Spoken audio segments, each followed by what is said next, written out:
Kaixo artistak, hementxe gaude bosgarren hau korapilloarekin. Horrela ikusita ezagun egiten zaizue?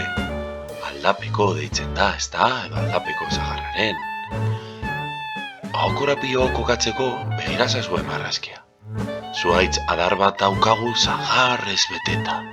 Sagar ondo baten adarra. Adar horretan ere txori bat dago poz-pozik kantari. Beraz, hau korapillo honek horren inguruan hitz egiten du. Irakurri beharrean abestu egiten da, agian noizbait entzun duzue. Baina badaezpada, nik lehenengo eta behin irakurriko duzue. Gero zuek ere saiatu. Eta azkenik abestuko du. Ea ba, gustatu zaizulakoan nago. Aldapeko sagarraren adarraren puntaren punta, txoria zegoen kantari. Ziruliruli, ziruliruli, nor dantzatuko ote du soinu txori.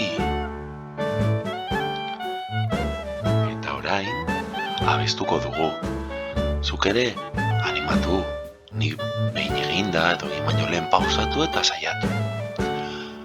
Aldapeko sagarraren adarraren puntaren puntan, txoria zegoen kantari. Ziruliruli, zirulirura, nor dantzatuko ote du soinu txori. Beno, zuk ere saiatuko zara? Ea ba, espero dut zuei gustatzea. Beste bat arte.